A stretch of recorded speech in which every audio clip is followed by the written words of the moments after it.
नमस्ते। चलिए आज हम लोग बात करते हैं यूनेस्को के बारे में कि यूनेस्को क्या है। आप सुनते होंगे कि कोई अगर जो प्राचीन काल की वस्तु हैं या फिर कोई हेरिटेज है जो वर्ल्ड हेरिटेज में यूनेस्को द्वारा डाल दिया गया है। अगर कोई बहुत बड़ा बिल्डिंग है, बहुत दिन से है, तो यूनेस्को क्या करता है कि उसको वर्ल्ड हेरिटेज में डाल देता है। या फिर कोई ऐसे पैलेस है जहाँ का कोई चीज़ फेमस है तो उसको ग्लोबल टैक्स दे देता है, यानी कि GI टैक्स दे देता है। तो हम लोग आज समझते हैं कि यूनेस्को क्या है, वो क्या क्या काम करता है, इसके बारे में हम लोग आज पढ़ते हैं। देखिए, सबसे पहले हम देखते हैं कि यूनेस्को क्या है। देखिए, यूनेस्को ये शॉर्ट फॉर्म है, लेकिन अगर इसको पूरा नाम आप जानना चाहते हैं तो देखिए, इसका नाम पूरा नाम United National Education Scientific and Cultural and Organisation है। अब देखिए, इसका मतलब आप देखिए यहाँ से नाम से आप पहचान रहे होंगे कि यूनाइटेड के मतलब होल, यानी कि जितनी दुनिया है, मतलब कि आप जानते हैं कि हमारे वर्ल्ड में लगभग 200 कंट्री है। तो जितना भी कंट्री है उस सारे लोग को आप मिला लीजिए। नेशन, जितना भी नेशन है यूनाइटेड में, जितना भी नेशन है उसके एजुकेशन के बारे में, उसके साइंटिफिक रीजन के बारे में और उसके कल्चरल के बारे में एक ऑर्गेनाइज जो है सारे ऑर्गेनाइज करती है। अब जैसे मान लिया जाए कि हमारे देश में कोई ऐसे वस्तु हैं जो बहुत ही हिस्टोरिकल है, यानी कि बहुत ही प्राचीन है।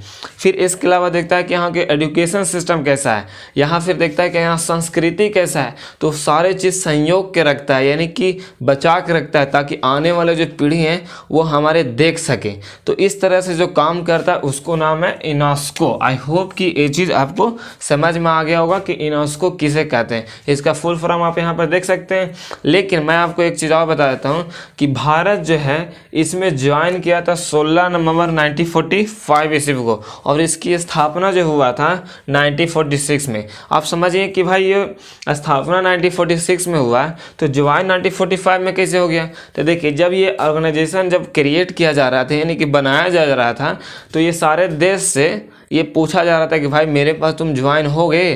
तो भारत बोल दिया कि ठीक है, हम ज्वाइन होंगे। जब रीज़न बताया गया ऑर्गेनाइजेशन के द्वारा कि इस ऑर्गेनाइजेशन में ये काम किया जाएगा, तो भारत ने डायरेक्ट बोल दिया कि भाई मैं ज्वाइन होऊंगा। इसलिए भारत जो है ऑलरेडी ज्वाइन हो गया था। अभी जो साइंटिफिक यानी कि यूनेस्को में अभी जो मेंबर है 193 है। कितना है? 193। आप समझ सकते हैं कि 193 देश इससे ज्वाइन है।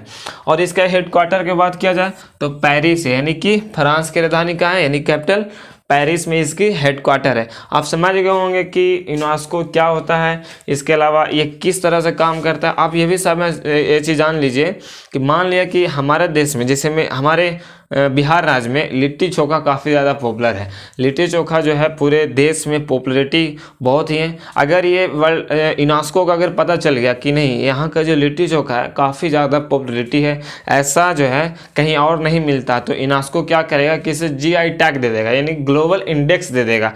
कहेगा वो कि भाई जो लिट्टी चोखा है बिहार में ही सिर्फ पॉपुलरिटी है, इसको कोई दूसरा जगह कॉपी करके नहीं बना सकता। अगर कॉपी करके बनाता है तो उसके ऊपर कानूनी कार्रवाई किया जाएगा।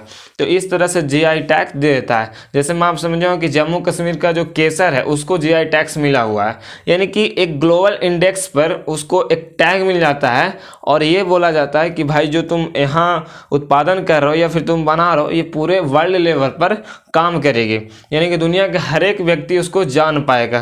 तो आई होप यूनेस्को क्या काम करता है, क्या काम नहीं करता, इसके बारे में आप जान गए होंगे, क्योंकि ज्ञान वही जो जिंदगी में काम आए। आई होप मेरे वीडियो को लाइक शेयर सब्सक्राइब कीजिएगा। मिलते हैं नेक्स्ट वीडियो में, तब तक के लिए बाय बाय।